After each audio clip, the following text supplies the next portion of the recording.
Welcome, ladies and gentlemen. I am DM Wyvern, and today we have a very special guest to the channel. With us today is Celestian, the developer for Fantasy Grounds Second Edition. Thank you for coming on board for this interview, Celestian. I appreciate it. I appreciate your time. I'm glad to be here. I always love to talk about AD&D. Yeah, so let's start right there. How did you discover tabletop role-playing games in the first place? Well, my first introduction was my mother bought me the red box set ages ago, around 83, 84. And I really didn't know what it was, didn't pay attention much to it. It was kind of before I really was into anything, just a little kid. And my sixth grade English teacher had us reading Lord of the Rings, or actually The Hobbit. And I started reading that. We were reading it in class, and I was like, the first day we started, I was like, 5 chapters ahead, and by the end of the next day, I was done with the book, and that was just what kind of hooked me into that kind of genre. And Interesting. about 3 months later, I was like, you know what? My mama bought me this thing, and I opened it up and I looked and read it, and I was like, this is like The Hobbit, except you do what you want, and that was kind of where it took off. So. And I ran That into some friends as I got in, high school, early high school. I ran into a bunch of guys that played, and it just, that's kind of where it springboarded from. so Stranger Things is a really accurate portrayal of your early childhood. Yeah, yeah. It's awesome watching that show. Very Well, nostalgic. Well, it's funny that you say that, Celestian, because my gateway drug into fantasy and my appreciation for the genre was also The Hobbit. It was one of the first books that I'd ever read. I think I was around. I was an avid fanatic over the animated film that had come out in the 1970s. And that graduated me onto the actual book itself, which I read at the tender age of 8 from front to back. And like you, when I discovered the red box set in it must have been the late 80s. I was in the Philippines at the time. Just like you, I opened it up and I realized that this is sort of that sort of fantasy book that I'd read, except I get to play a central part in it, and just fired up my imagination. But you know, again, sort of going back to those early years, you discovered, a lot of us discovered the hobby, largely by accident. Like, you stumbled upon it because your mom, God bless her, decided to buy you the red box set, and then you sort of rediscovered it after reading The Hobbit. When did you find your first dungeon master or first player to game with you? It was very shortly after I kind of got into the red box. I came back. I had that that's that year of school we finished up, and it was summer, and I went and spent the summer with my grandparents for a couple of weeks, and I took the red box in and rolled like a bazillion characters, and came back, and I was in Boy Scouts or Cub Scouts at the time, or Weebles or Uh-huh. something, whatever it was, and I found a couple of guys there, and they kind of introduced me to AD&D, which I never really played Basic. I mean, other than just me sitting there rolling, doing my own thing, playing with it. I jumped straight into AD&D, and I think it was in Cub Scouts, Boy Scouts where I first played it. Um, it may have actually been the fall. I know we had spoke about it in Boy Scouts that year, and it wasn't till like really my freshman year in high school that I actually played it with a group of people. Um, and I think the first one I played in, and actually the first time I played was not with a group of people. It was me and the DM, and it was B5, and we only went through like 5 rooms. Um, But you got but hooked. That was must have been yeah, a fantastic time. and that wasn't so much what did it. I mean, the thing that did it is, like I said earlier, it's just it's like reading a book, except you get to do what you want. So, I mean, I was hooked whether he would have been good or bad or indifferent. But after that, it was the guy that actually generally ran the game was the guy's brother, not him. The guy that ran it for me the first time, and his brother was not there or something, so he ran it for me just to kind of teach me how to play it. And we from then on, it was like every weekend we could. It was we would start playing on Friday and stay up till the next day playing like everybody else did. Exactly. True to stereotype, exactly like Stranger Things. It's funny how they really captured, you know, that sort of nerdhood that we all sort of embraced through the hobby. I thought they did a great job of portraying it.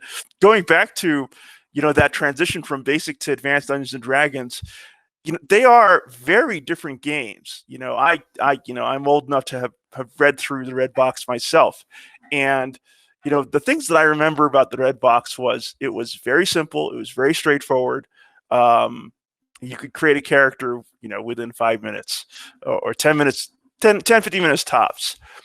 I never had the chance to play Advanced Dungeons and Dragons. I skipped generation and um, picked it up again on second edition. I've gone back and I've been paging through some of the Advanced Dungeons and Dragons first edition books, and they are a tangle of mathematics. That Yeah, didn't throw you they're. off? Oh well, the thing is I think basic is definitely the best. If you've never played this game at all, I think it definitely kind of gives you the introduction to how to play the game. I mean, you say there's a lot of differences, but to me, it's the same game. I Hmm. mean, there are some differences, the way they do, maybe initiative but I mean, overall, the mechanics are still all the same. You got, Hmm. you have multi-class versus races class and that kind of stuff, which is honestly in your head, it's the same thing. You could just assume that an elf is a multi-class fighter mage or something like that. But I I I it was definitely not easy for me to pick up because I have, and believe it or not, math is not my primary skill. I am not good at math. I didn't know that. No, I, I am not. I fortunately with programming, I can figure it out once, write the code to deal with it, and then I don't have to know how to do it again. I can't. It's a mental thing. I have a really hard time picturing numbers in my head, and like you can imagine like an apple or things, all that kind of stuff. But if I try to like add, 2, 3 digit numbers together, by the time I'm to the second column, I've already forgot what was in the first. It's just I can't hold them in my head. So math is really I have to write everything down when I do it. So I try to avoid it when I can. well, But that so but inspires me. Anyone listening to this podcast right now, or this YouTube video, and you think you can't be a programmer because you're not a math whiz. You've heard it from Celestian. It's possible. I wouldn't say I'm a whiz at programming, but I definitely am. I'm tenacious when it comes to doing things. If it's especially when it comes to stuff like this, I am very passionate about the game and making it easier for people to be able to play it. So Hmm.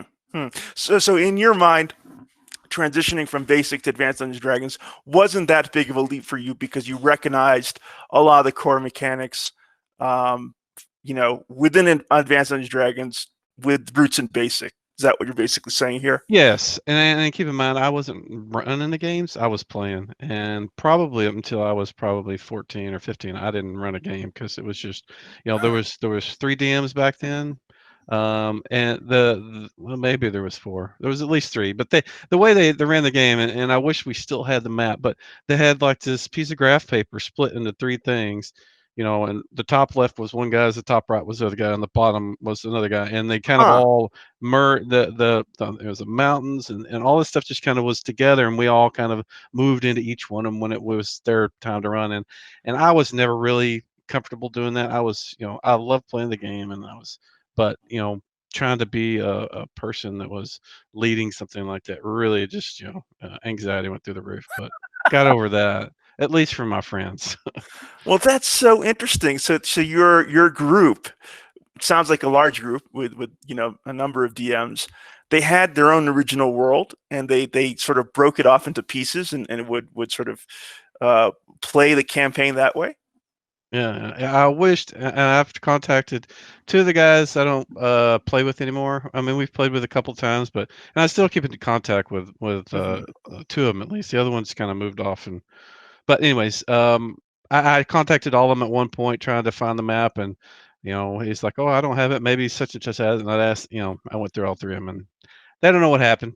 Well, One of that's the such. guys that one of the guys I actually played with, the main DM, the one that ran the most. There was one time when we were driving home. He wasn't driving. And he was like, "Oh, we had done G1 through 3 and D1 through 3 and all that." And he was like, "Oh, we done this," and he flung it out the window. We done this one while we were driving down the street. A stupid Really? kid. I don't know what he was thinking. He just was like, "Man, you should have saved that." Those classic modules, you're just throwing them out And the car flung them window. out the window. Yeah, flung them out the back window. Those are worth To this hundreds of day, just dollars today. yeah, I don't know. I don't know. I mean, it's like G1 through 3. I mean, it's there's a ton of them more printed and stuff, but it was just it stuck in my head, and I would never. I mean, even back then, I was like, no, I always wanted like two copies, one to play and one to keep for when that one got wore out. Smart, smart. Yeah, it's funny that you're saying that because I was sort of watching interviews with pioneering computer role playing game designers, and Richard Garriott, the creator of the Ultima Online series, actually still has his very first character sheet from Dungeons and Dragons. So Oh, yeah, I got all yeah, of mine and some that aren't mine. perfect. Perfect. Yeah, it's unfortunate that you couldn't track down that map because that sounds like an intriguing campaign. So going back to sort of early roots, once again, what do you remember from your first campaign? What character did you play, and what did you remember from your first ever Dungeons and Dragons campaign? It's very easy because I still use the same name. I played a fighter mage. His name was Celestian, and that's pretty much. I almost always play. I like elves, and again, that's from The Hobbit and Lord of the Rings. It's kind of ingrained in my head that they're just awesome. So I They always are. play an elf, and I almost always play a fighter mage. I mean, I have played a cleric mage, and I like multi-class. I don't like the being limited to just casting. Like if I played a human, I'd only be a wizard, and I can't swing a sword or shoot a bow. I always thought if I was a fighter mage, I could at least shoot a bow if I'm run out of spells. But That's right. as I got in much higher levels, it became much more. I was dual wielding and had gauntlets and our girdles that juiced up my strength and mirror images and all this other stuff that stone skin that made me like a pretty tough opponent. I haste myself too on top of that, so I go in 4 attacks around and girdle damage adding up, and it was everybody's like, well, your guy's actually pretty tough. They always thought he was a wuss, but you know mini wise he was good. But then when you get in the higher levels, when you start getting 7th and 8th level spells, you don't even have to get into combat anymore. Well, It it allows you to mix goes and match, which it goes to show. I mean, and again, once again, for those of you who play Advanced Dungeons and Dragons, do not discount multi-classing. As a demi-human character, it can take you fun places if you stick with it and you're careful and play. um, absolutely. so, what did you remember from your first campaign? What were some of the adventure highlights? Anything that you still remember to this day? Um, Who were the well, I mean, players and who was the dungeon master? Names. the dungeon master was Jeff Cooper. He was the one that got almost always ran our games back in high school. Okay.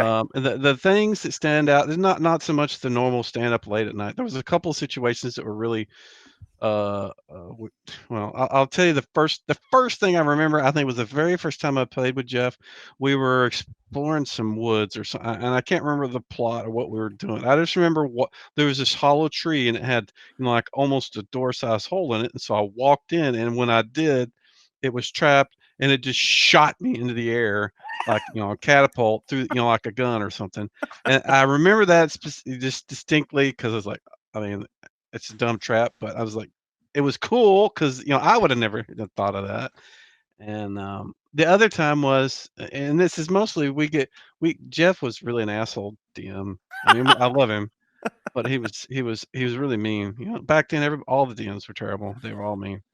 But so we were doing something, and we were in a one of those not a horse and buggy. I want to say a caravan, but it was a covered wagon. That's what it was.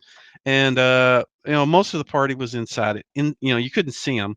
And like me and somebody else was driving, the horses that were pulling it. And we were fighting some guys. And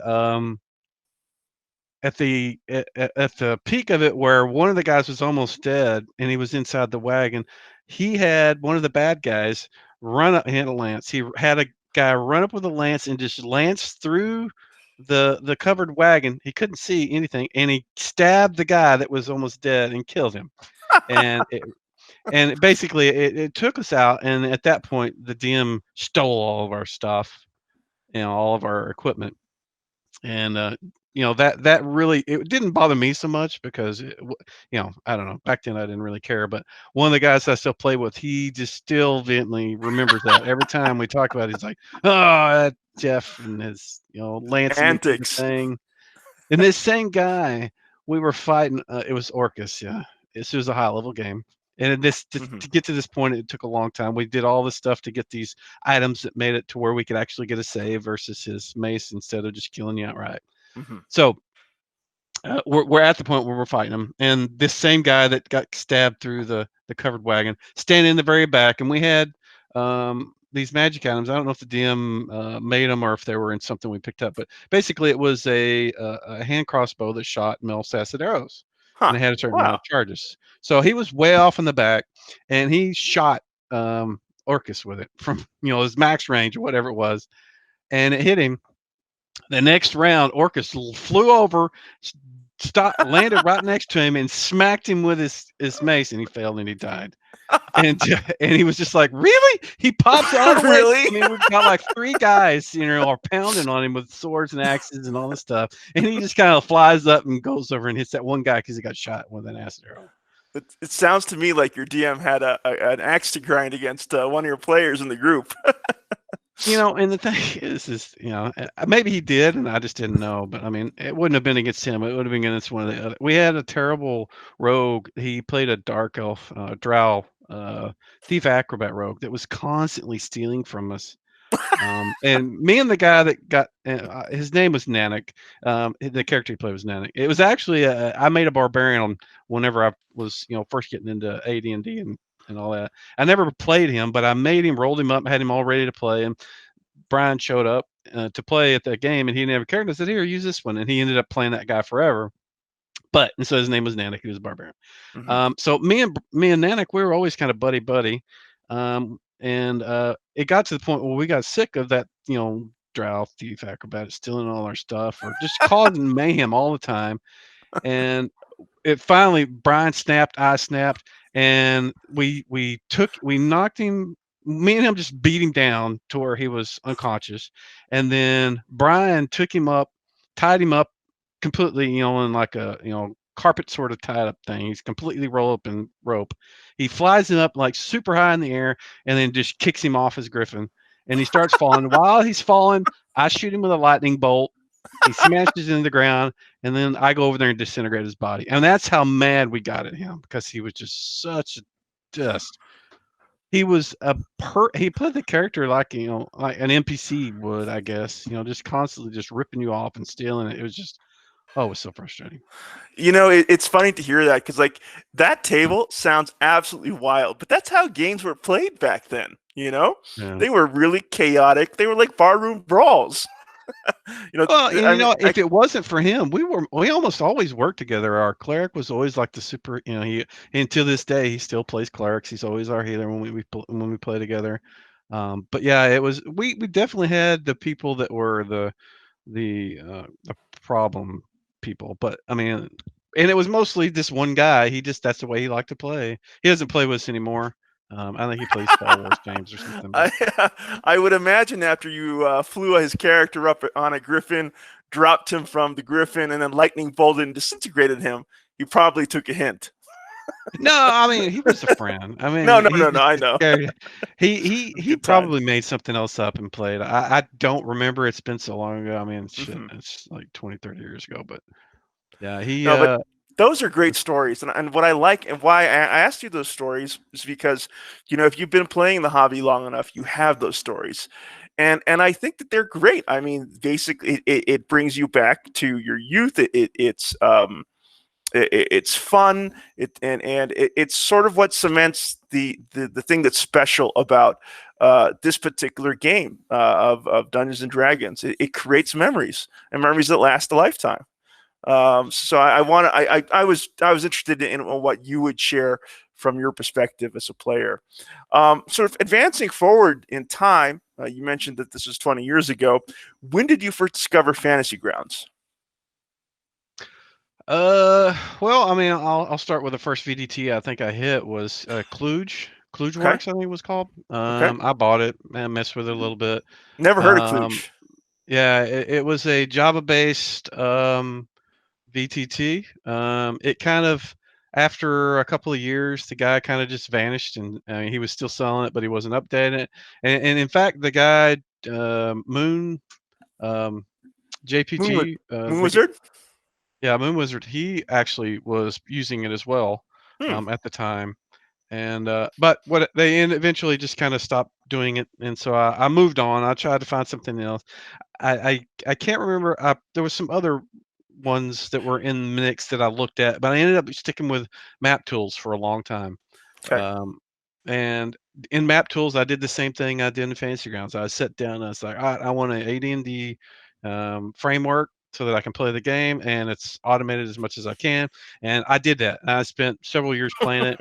And then I got to the point to where I was trying to do some other things with the macro language. It's not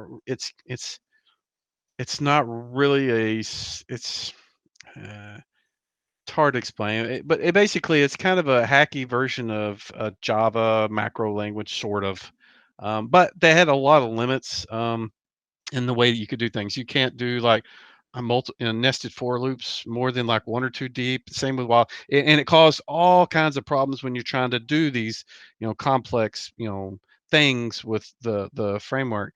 And eventually, I just got fed up with it. I said, I'm done. The framework is as good as it's going to get. I'll leave it here, and if somebody else can take it over, if they want.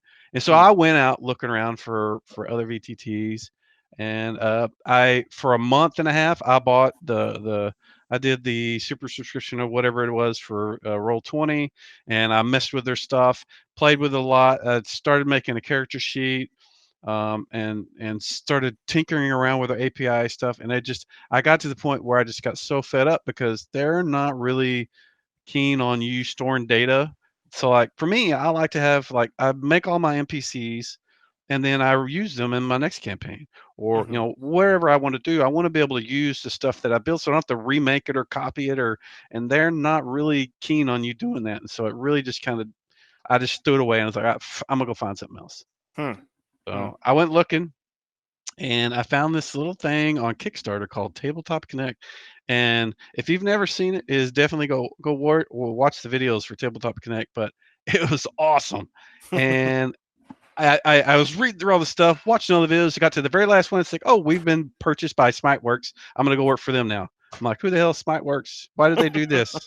Why did they And do so this? that's when I found Fantasy Grounds, and I started tinkering with it. At that point, did the same thing I did with Roll20. I was like, all right, I'll pay for the thing for a month, see if I like it. And within like 2 weeks, I purchased the whole thing, and the API was so much more friendly than Map Tools was. It let me do everything I wanted to.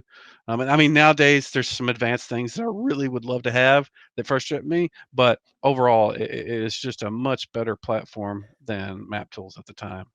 Um, That's interesting. really, So, just so it was actually not too long ago when you discovered, because I think Tabletop Connect's Kickstarter was maybe several years ago, correct? yeah. So I want to say it's probably been 2.5 years that I've been doing fantasy rounds. Wow, not long at all. I didn't realize that it's been so that recent for you, because I too stumbled across the Tabletop Connect Kickstarter, and I think that their big thing was introducing sort of like a 3D element to virtual tabletops. Do I have it right, or am I confused? Tabletop Connect, yeah, that was it. It had some of those elements. The thing that I liked the most was the ability to create a character sheet for any system and have the ability to access variables within that. And it was just super easy. I watched if you go watch the video, there's one where he's making a basic character D&D basic character sheet, and he does it in like 30 minutes. But Very cool. the 3D stuff was amazing too. He had it to where he would slap down a map and it's detected based on colors where were walls, and it just threw in the 3D walls. It was awesome. Well, I'm hoping some of that stuff makes it to FGU at some point. yes, I was just about to say it would be great to see some of those elements in Fantasy Grounds Unity at some point in the future. Okay, so essentially your maiden voyage with Fantasy Grounds was not that long ago. But your time with Fantasy Grounds has been highly consequential for thousands of players across the world. Why did you choose to develop the second edition rule set for Fantasy Grounds versus, let's say, Dungeons and Dragons Basic or Advanced Dungeons and Dragons First Edition? So, I'll tell you the biggest reason, and then I'll tell you the other side things. But the biggest reason is in 2E they had this thing called the Core Rules CD, and Yes, it yeah. had all of the content in HTML format. So like all of the items, all of the monsters, all of the classes, all that stuff was there, Huh. and all the books as well. And I say all the books. I mean, it had all the core books plus a ton of the handbooks and a bunch of other stuff. Mm-hmm. I think some of the player option books are in there as well. And it was all in HTML. And at the time, I was doing a lot of uh, data conversion for my day job, using Perl and Python and some other things. And to me, when I looked at that, I was like, oh, this shouldn't be that difficult. Fantasy Grounds uses XML for data files, so I'll just take the HTML, convert it to XML, and then do whatever it is I need to do with the Fantasy Grounds. And I spent a ton of time doing that conversion tool before I really started in on serious work on Fantasy Grounds, because I hate data entry. So I got the bulk of it. I mean, it wasn't perfect, but it got a lot of the book part in and kept the formatting, the highlighting, and most of the tables. It wasn't perfect. Even the HTML was hit or miss. It wasn't the same on all of them, so they weren't very consistent, and didn't follow standards very well. But got it, and so once I got that, I started. Um, what I initially did was took the 5e rule set and I started trimming off stuff and making the character sheet to where it fit, AD&D style. And in the middle of that is when I realized, okay, I'm going to need all this data from second, AD&D as well.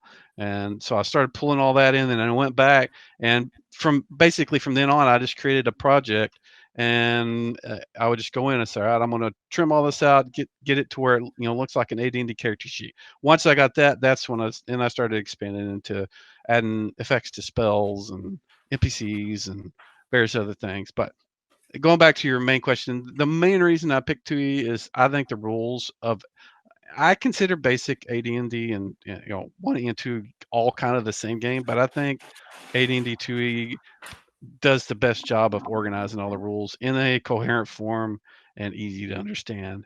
So I think there's probably a lot of people that like 1E more, but to them I say it's the same game. I hear that. So there was two primary reasons.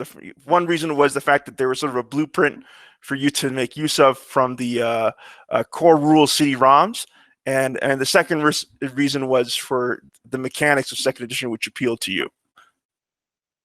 Yep. Interesting. I mean, just look at the initiative in first edition versus second edition. That right there is a reason enough to only use second edition. If anybody, so let's talk it about is. that. Let's talk about that. What is first edition's initiative like? Give us a breakdown. I'm not going to tell you. I'm not going to explain it because I couldn't, and it'd be accurate. Because let me tell you why. And I saw this posted. I've been on Dragon's Foot since 2000. So what is Dragon's one Foot? guy, dragonsfoot.org. It is a AD&D forums. It's the oldest, probably the biggest. If you've ever looked up any kind of forum for AD&D, you've been pointed to there. It is the best place for it. But Gotcha. there's one guy there that said this, and it is stuck in my head as the perfect response to first edition's initiative. It is the Kobayashi Maru of AD&D. There is no right or wrong way to do it. And if you've watched Star Trek, you know what I'm talking about. And if you haven't, then I'm sorry. Well, no, well said. And I do recall finding a document that ran like 6 or 10 pages just on the initiative for first edition. I mean, to give you an idea of just how complex and granular. The addict document. Yes, the addict document. ADDICT something. Yeah. Correct. It's ridiculous. And like I said, Ugh, it's you, it is all it is as bad as the grapple rules in first and second edition. Just you don't use them. Just Yeah, yeah, come up no. with your own way. It'll be your people that play will appreciate. I'm trying as much as possible within my table to run the game as rules is written, but it is hard for different. I mean, it's. I love second edition. I love Advanced Dungeons and Dragons, but it doesn't love you back. To sort of put it that way. Well, thank you. So, when did how did you get in touch with Smiteworks to publish second edition? How did that I, process look like? they actually contacted me after the project had been running for about 6 months. Okay. I think Doug sent me an email and said, "Hey, if we could, if we can get WotC to allow us to sell this, would you?" Do that?" And I was like, "Hell yeah!" I mean, that's one of the things I could never do in map tools or anything else was that. I mean, the main reason I want to do this is so that somebody else doesn't have to. I mean, somebody that doesn't know anything about how to do any of this is never going to do it, and not going to have access to it unless they allow them to sell it. And that process, I think it took like a year and a half to do that. I had almost given up. I mean, I'm telling you, within a if it had taken a week, well, I said taken a week longer. At that point, about a week later, I was about ready to just say, okay, I'm done trying to work, to sort it out with what's the. We'll just keep doing the project, and I don't know what we were going to do with NPCs or anything. My stuff worked for me, but I don't know what was going to happen. And then they told me, oh, yep, we've got it. And then like 2 weeks later, everything was on sale. It was pretty dramatic change. It was a dramatic change, and it's had far-reaching consequences because, as you know, hundreds of thousands of role-playing game enthusiasts grew up playing Advanced Dungeons and Dragons, both first and second edition, and Fantasy Grounds provides this great portal into that rule set. Thanks, essentially to you. Speaking on behalf of many people here in the United States and around the world who are now using second edition within Fantasy Grounds, thank you for your crazy dedication to the hobby and and trying to bring it to others through a virtual tabletop. I Um, certainly like to hear that. I love to hear people playing the game. Not so right. much the accolades, but people getting out there and being able to play the game. Introduce new people to it. And I mean, one of the things that Fantasy Grounds really does well, it does some things not so well. The user interface is not the best, but once you get past that, I think it allows you to play the game without having to know the rules so much. Especially when it comes down to like, what did I hit it or not? You don't need to know that. You just you drop the dice on the thing and it tells you you hit or you missed, and then you just throw the damage and it automatically calculates the damage. You don't need to know anything like, oh, I'm sixth level, I need to use 66. No, it'll automatically calculate all those dice rolls and all the hits from all your equipment and all that other stuff. So the player just plays. They don't need to focus on anything but what does the guy want to do? And I think that's what really makes Fantasy Grounds, I think, stand out. Yeah, as sort of a new user of Fantasy Grounds, it's someone who's still sort of, learning the ropes, as you well know, because I'm frequently on the official Discord asking questions within the second edition channel. I am growing to appreciate the automation of the second edition rule set within Fantasy Grounds. Now, this has been an immense amount of work for you. I understand it's not your day job, but it's been a substantial amount of work, and you're constantly having people, approach you about different things they'd like to see within second edition or within the rule set. So it's a bit of a commitment. What keeps you motivated to continue developing Fantasy Ground second edition for Fantasy Grounds? Well, to be honest, I want my games to be run smooth. If I'm running a game and I hit something that causes a delay, I'm like, okay, how can I pull this out?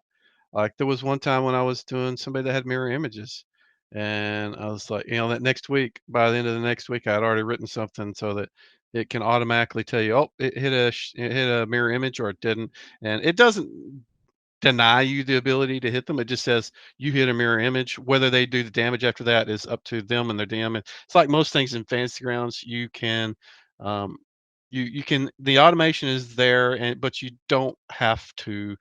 You know, if you want for whatever reason your ability lets you attack their mirror image, you can just say, okay, it hit it, but it hit the guy, and go on, that kind of stuff.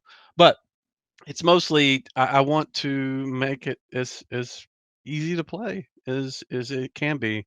Um, so whenever I find something that complicates the game or makes it harder to do something, I try to see if I can a way to automate it. Obviously, I can't do everything like that. There's just a certain limitations of the API, but I do what I can. You do a great job at it, Celestian. Thank you again for your work here. And speaking of continuing to develop the second edition rule set for Fantasy Grounds, what are some of the upcoming features that you are working on that you're excited to be bringing to the second edition rule set? Let's say later this year or sometime next year. Well, so I haven't been doing a lot of rule set work. I've been kind of just floating around waiting for FGU to get in a stable state. But last week, uh, talked to JPG, and he made several updates that allowed the 2E rule set to.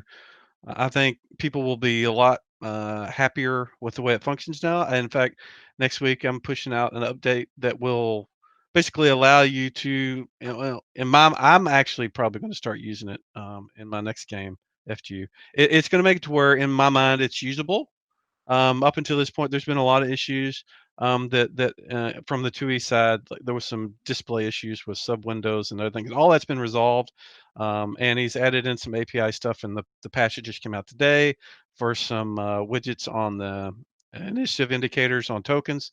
So all that, I think, all that's going to make it very usable. I think it's going very quickly now. I think they picked up a new guy that is supposed to be really versed on the networking side of code, and I think that's kind of offloaded some work that somebody else can work on instead of focusing on that. But that's the big thing, is I'm just trying to make FGU um, work as well as FGC is.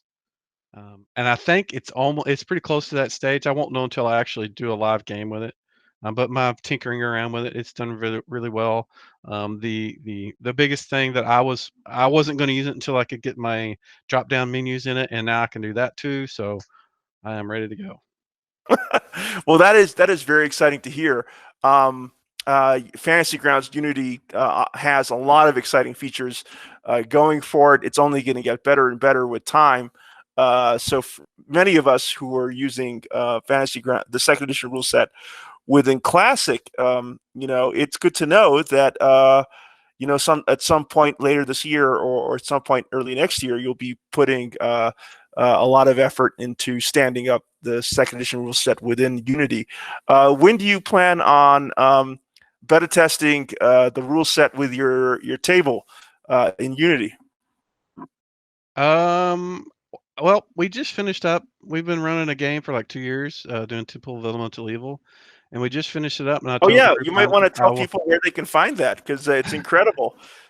If you guys Um, want to see 2 years worth of content, listen to what Russian has to say. Yeah, I will send you a link that you can put in the comment section, and let them know the site or the YouTube channel. But my name on YouTube is AD&D Mike, and that's where I put all of my vids related to Fantasy Rounds. But we ran it for 2 years, and we finally finished. And so I told the guys, I said, look, I'm gonna take a month and a half, maybe 2 months off from running the game, because I just need some time off. And during that time, I've been actually working on Not Below. I think that's in a state where I'm happy that I may submit it for QA. Um, and I've also been working on the Fantasy Grounds for the rule set changes for FGU, which will be coming out next week, which is going to be September 1st ish somewhere. So that update will those that thing right there for that piece, the one that you guys will have access on September 1st. I think that's going to be what I will use for my next game, and we're going to start running the Keep on the Borderlands. I asked the party if they wanted to go for continue on as higher level guys from the temple, or do you want to start noob guys? And they wanted to do new guys, so we're going to do B2, and B2 is going to be in Fantasy Grounds Unity, and hopefully it goes well.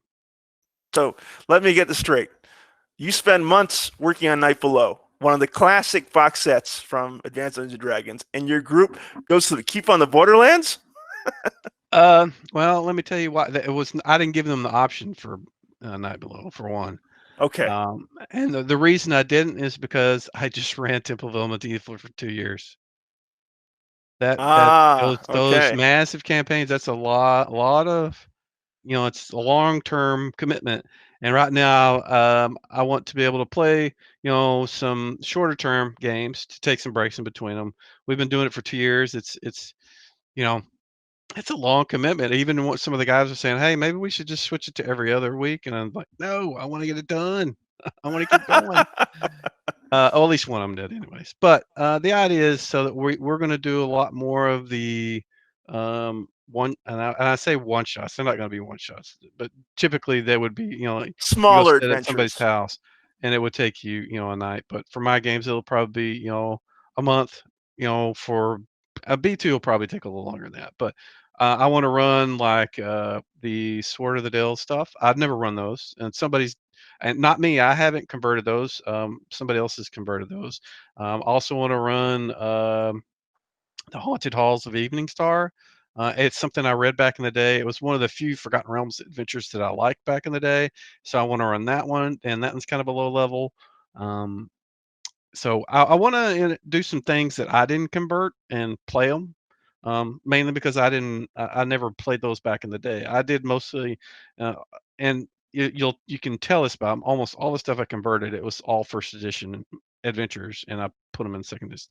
But Not Below is the only second edition one I actually ran a little bit of it back in the day, and we never finished it. It's one of those things. It just takes forever, and you know, back then we weren't using VTTs, but so it at some point I'm going to run it. I will probably change it like I did my temple. Instead of having, Zuckmoy, I had, kind of Vecna as the somewhat bad guy. But I probably will change the bad guy in that below because I have my opinions on what I think about the bad guy they use for there. But overall, the whole idea of it is really good. It's a really long term thing. I want to want it before I start it. I want to make sure I have a group of people that all get along. I mean, all my guys get along now. I feel like I got too many right now. Our How many groups, players do you have at your table right now? oh well, we've had like 9 people at once. It generally one or two or maybe even 3 people won't be there. So I like to have a little bit of wiggle room. But whenever all our games generally were like 6, 7 people almost all the time, and I'm not sure if everybody felt like they got their time in, the spotlight. So I want to try to kind of see if I can get it down to, a smaller group. Maybe it'll go faster. I don't know. Generally I've always had big groups. So Well, thank you for explaining why you're not diving into Night Below. I can well understand, but you actually touched on something really important as part of this conversation. In terms of where it sits in the history of the hobby, as far as Dungeons and Dragons is concerned, first edition and second edition, I mean, they are fairly interchangeable. And you pointed out the fact that you've converted a lot of first edition adventure modules and content directly to second edition because there was that sort of interchangeability between the editions. There's a lot of, I mean, they're very closely related, and so basically what that means is that if you're talking about Advanced Dungeons and Dragons, you were talking about 2 decades worth of content put out by TSR and Wizards of the Coast for that matter. I mean, that is a staggering amount of content that could eventually be available at some point through the Fantasy Grounds store. And I'm so very glad that you talked about Sword of the Dales. and the Haunted Halls of Evening Star for that matter, because there's a lot of exciting modules, adventures that are already available on the Fantasy Grounds store that are being produced by people from the community, not necessarily yourself. So why don't we take a little bit of a moment to shine a spotlight on some of the people who are making real solid contributions to what's currently available in the Fantasy Grounds store. Could you tell me about some of your favorite conversions? Most of mine, well, I say most of mine. Two of the things that I like the most are not really adventures. There are um, accessories, I guess is what they would be classed as. But the two things I like are from Frankie, and I don't remember what his name is on the forums, unfortunately. But he did Demon Human Deities and the Faith and Avatars. Both of those are basically specialty priest books with a ton of spells and a bazillion classes, because each one of them, it is a ton of work. And I said that I would never do it because it was too much work after doing the priest handbook. And I think there's 63 priest specialty classes in that book. And I was like, never again. But he did those two. And those are awesome because my group hasn't used them, but if I played, I probably would. It's got some really neat content in it. Another thing that was converted, and this is an adventure, it's more like a book of them. It's called The Lords of Darkness. And Ah. I back in the day, I loved that. It was because generally when we would play, it would be we would play once, we wouldn't see each other for a month. So I wasn't really looking to play any long-term stuff. But that thing, you could say, all right, we're gonna, it's got like adventures for each type of undead. So like you want to have an adventure for skeletons or zombies or ghouls or whatever. There was one set up for it that you could do in like a typical game session, and I used the heck out of it. And I'm terrible right now with names, and I can't remember his name. But the guy that did it did a really good job converting it. Was always asking me questions on looking for suggestions, but he did a really good job on that, and I like it a lot. As far as the other stuff, I've looked at everything. Um, I'm a big fan of the person that's doing that did a lot of the 2E stuff, like the Sword of the Dells. There's some other stuff in there. But Who is the person converting the Swords trilogy?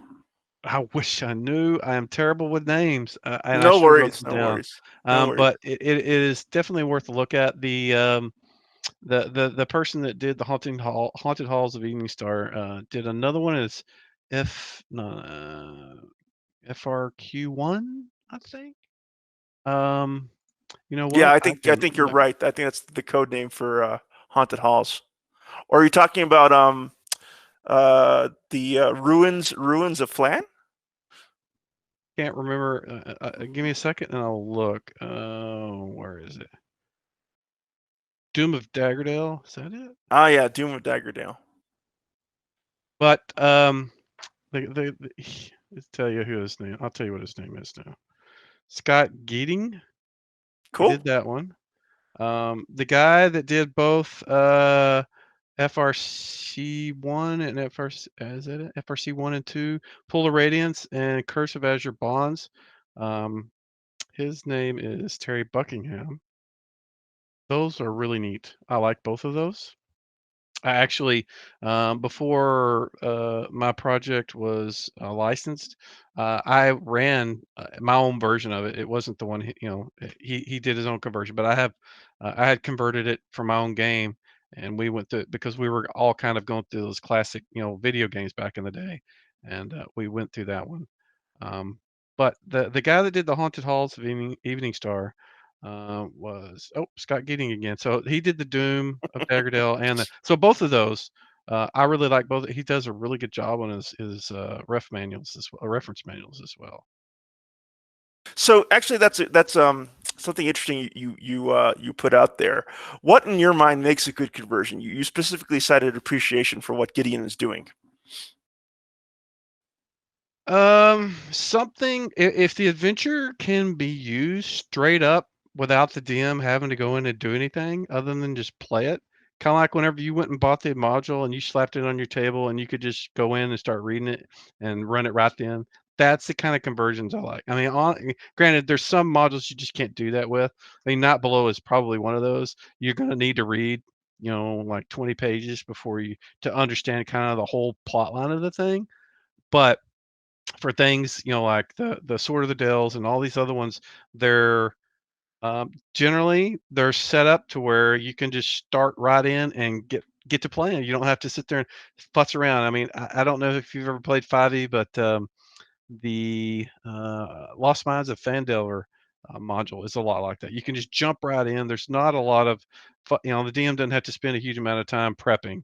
You can just get in. And something that I do that some of these guys that I've mentioned, they do in theirs as well. Whenever you get to, when you're converting an adventure, and it says, okay, here's the random chance is going to be this, and this. And so you can either just say, all right, here's 50 NPCs, you get to figure out how to do it. Or in my case, what I will do is I will create my random version of it. Say, here's a pre-generated one. You can use this and play it right now. You don't have to sit here and spend an hour, whatever it takes to do it on your own. And most of these guys do that too. And it just makes it to where if you're playing, you play. You don't sit there and have to futz with it. That's my idea of a good one. Good maps too, at least clean and squares. Got to have uh, grids. and I heard you spent a lot of time working on the Night Below maps, so I'm looking Oh my forward god. to checking them out whenever they're available on the store. But for anyone who's listening to this, it's really sort of a volunteer community. No one is an employee of SmiteWorks. Celestian is not an employee of SmiteWorks. All these people who are doing the conversions and putting out this content on the store are simply dedicated fans. So if you're out there and you're listening to this and you like to get involved in terms of sort of revitalizing classic Advanced Dungeons and Dragons on Fantasy Grounds, get in touch with SmiteWorks and let them know what book or module you're interested in converting. And I'm sure they'd be glad to talk to you about it. And it just benefits all of us. I mean, I think just today, I think, or yesterday, I found out that someone from our Discord channel published one of the classic adventures. What was it, the one that came out? Q1? Queen of the Demon Web Pits. There you Q1. go. Yeah, Q1, Queen of the Demon Web Pits. A classic adventure that now I can go ahead and purchase and run for my players. I think it was Walking Dude actually who put that out. Yep. So thank you, Walking Dude, for that contribution to the Fantasy Ground store and to what's available for Advanced Dungeons and Dragons. Yeah, again, if you're on the sidelines and you'd like to get involved, step up and speak up. We all could benefit from seeing more content for this rule set on the store. I do have we're running. No, we still have a little bit of time. Thank you again for talking to me about what you've sort of been doing with Fantasy Grounds and how you discovered Fantasy Grounds for the second edition rule set. It's been thrilling to sort of listen to this. Stepping away from Fantasy Grounds and sort of returning back to what we love, the hobby itself. Tell me about your 2-year epic campaign, The Temple of Elemental Evil. I understand that you developed the actual super module for Fantasy Grounds 2, correct? Yep, I did. That was another one of those. We had finished up Pool of Radiance, and this is all before stuff got licensed. And I was like, you know what? I'm going to convert Temple of Elemental because I want to run it for my game. But we were still trying to work out the license deal. And I say, if we do, I will have a lot of it done already. And so that's kind of was my mindset at the time. So I got a lot of it done before we even got the approval for it. And that's what we started with was that.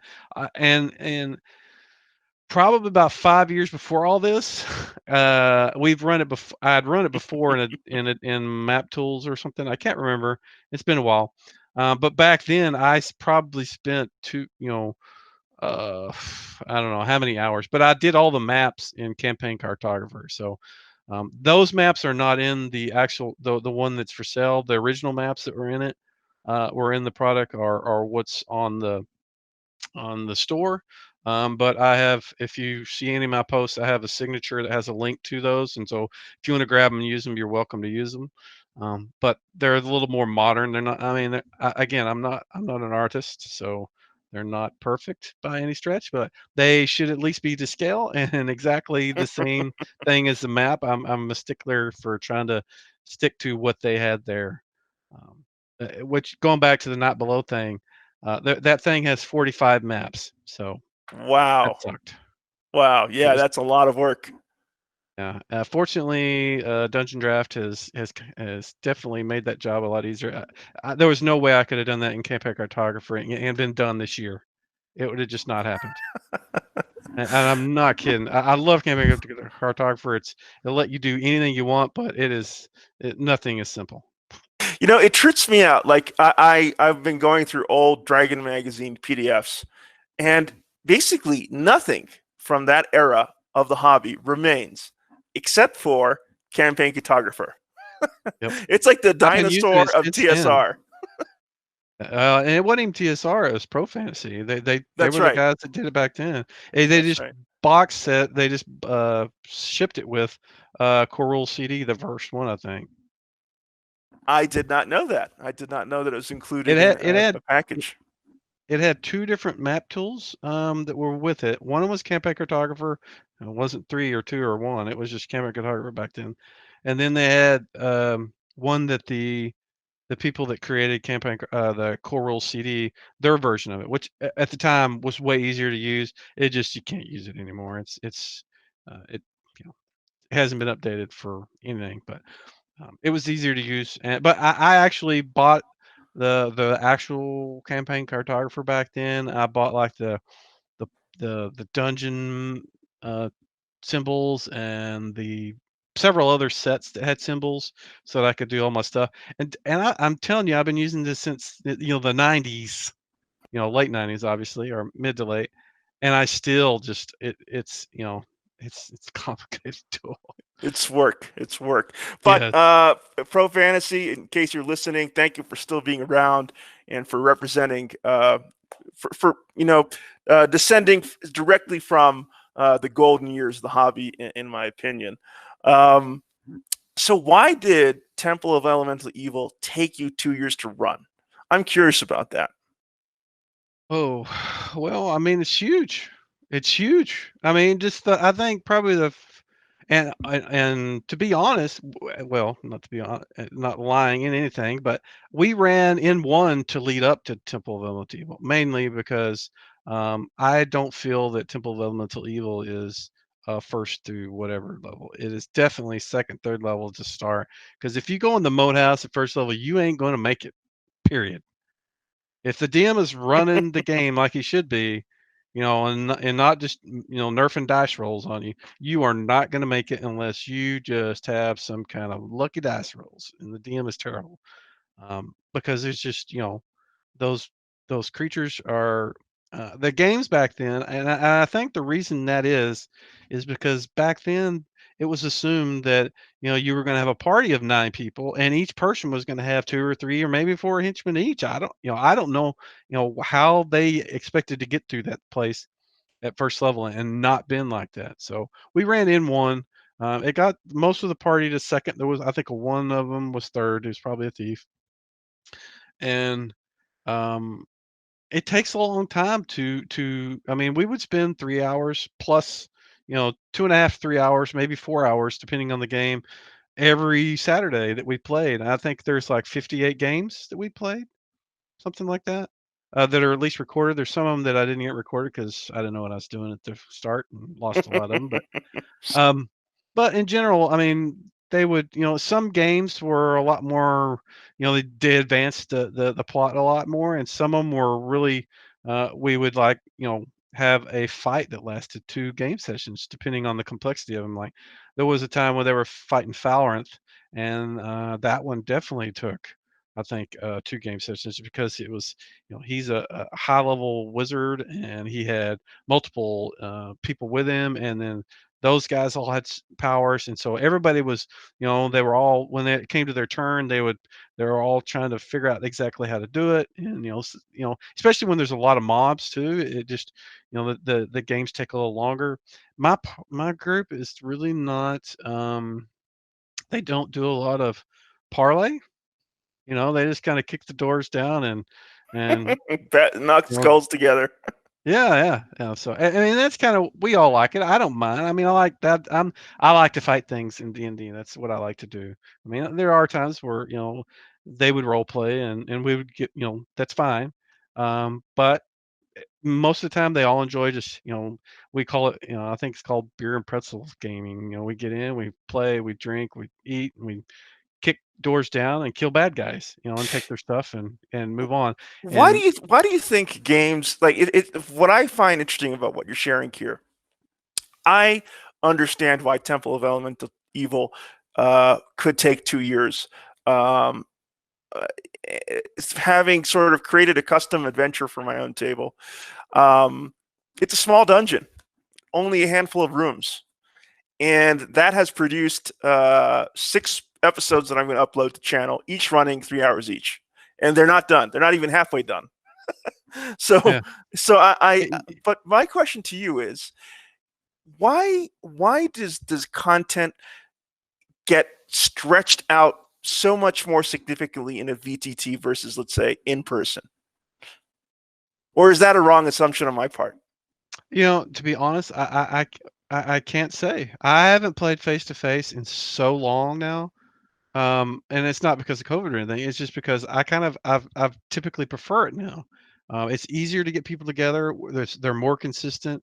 And I'm at home. I can go grab a glass, Coke or beer or food or whatever, and come right back, and we're right into it. And everybody else can do the same thing. They're in their comfortable home environment, and they can say AFK for a sec, step away, go do what they need to do, or that kind of stuff. It's easier to schedule. Um, so I can't really say, how face to face is faster. I think there might be some of that, in that if you're all sitting around the table and you can all see each other, when somebody's about to speak, you're not going to speak over them. And some of that's kind of hard to do when you're on a VTT because, everybody's, there'll be a lot of people that are quiet people that won't speak up. And then there'll be the other guy that talks and nobody wants to talk over him when he's talking. And it's just really, that time does add up. But to me, I think honestly, my VTT games will probably be faster for the simple fact that I don't have to do all the math and track all the stuff on paper to keep track of, hit points for mobs and all that. It's all done for me. I mean, imagine doing, individual initiative, with modifiers and all that stuff, at a table. Oh I my mean, god! Oh my yeah, god! yeah. Whenever I play at a table, we don't do that. It's like, um, it's generally I do them versus you, and then whenever they win, I'll start at the left of me, and we'll just go around the table when it's their turn. There's none of this. Everybody has initiative. Somebody goes on. It's too much to keep track of, and it will absolutely slow the game down. Yeah, no, that's a really good point. Like, rules is written, it's if you're actually going to play it on the tabletop, get ready. Get ready for a lot of paperwork and a lot of math. And yeah, you're absolutely right. The Fantasy Grounds automation for second edition speeds up a lot of things. So even though some of the more intricate, some of the larger combats can still take a significant chunk of time, you are still saving yourself an enormous amount of time by doing it on the virtual tabletop Fantasy Grounds platform. And to your preference for virtual tabletop, I completely agree with you. And I'm again once again I'm very I feel very fortunate that you decided to develop the second edition rule set for Fantasy Grounds, and that the Smiteworks team fought hard to obtain a license from Wizards of the Coast.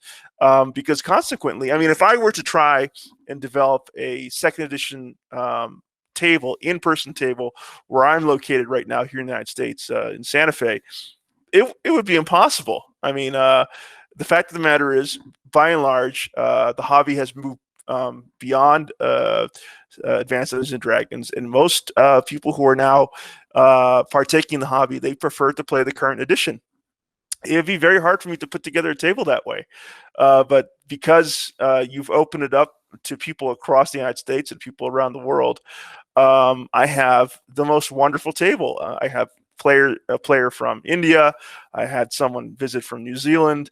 I have someone from Canada right now on my table, including, of course, players from across the United States. And it's a great way to experience the hobby. We are running up on maybe the last couple of minutes here in the interview. Um, to sort of wrap up things for the listeners who are watching this on YouTube, what, in your opinion, makes Advanced Dungeons and Dragons a classic rule system? So, first off, I probably wouldn't call it classic. That term was used by Wizards of the Coast to bundle kind of all the versions, the old, the I think pre 3E stuff, maybe. So they call them classic. To me, it's I say my version. It's what I grew up with. Basic AD&D, and again, when I say AD&D, I include 1 and 2 in that. I think that those games, if you like a game where you start off and you're not very tough, you got some cool things that you can do, and you're going to find a lot of magic items that are just really amazing, and you can change your character. If say you get this really, 2 cool long swords, and you start dueling them, and it changes your whole characters the way you play them, and then later you pick up you get like the hammer of thunderbolts, and then bam, you're a completely different guy when you start using that versus other stuff, or there's a lot of things, stabs and wands. It just, the game itself, I think, was more about the adventure part of it, less about character builds. It was like, as you went through, you found things and did things that were cool, and yeah, your character did get tougher, and you did, get new spells and abilities and things like that. But I have more fun playing the adventures and getting, going through things and finding things, and like, oh, that's cool. I'll be this guy now. I'll do something. I get, you get the, a robe of the archmage or something. It's neat things like that that I enjoy. And for me, I don't find that in any of the versions after. They're all more about, early levels being a lot more powerful, and the abilities move off from the magic items onto the character's abilities. And so they and I'm going to point out 5e here, not because it's bad or good, it's just different. They don't really focus on magic items. It's all about the abilities in the class, and that you don't really get those until much higher level, and they don't really, there's just not a lot of them. And to me, that really takes a part of the game away that I grew up and I loved. It just, I want to find all these cool things and explore these weird places and fight bad, super bad guys, and do that kind of stuff, and come up from nothing instead of starting off super powerful and, nothing being able to kill you. And I'm exaggerating there, but you know.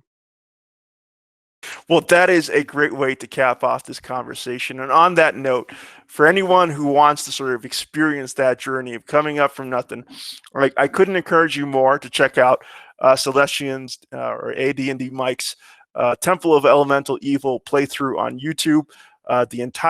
Almost the entirety of that playthrough is available. It's a great ride through a great module. And if you're hankering to sort of hear people playing a great game, I would highly encourage you to check it out. And if you want to sort of experience that for yourself, then head over to the Fantasy Ground store and take a look at some of the D&D classic products they have there. Celestian, thank you so much for your time. Thank you for your work on second edition. Please do not go anywhere. Please do not give up. Keep on creating this great product for us. And I look forward to seeing what happens with Fantasy Grounds Unity in the second edition rule set heading into next year. Thank you for your time, sir. Thank you. Everybody go out and play AD&D now.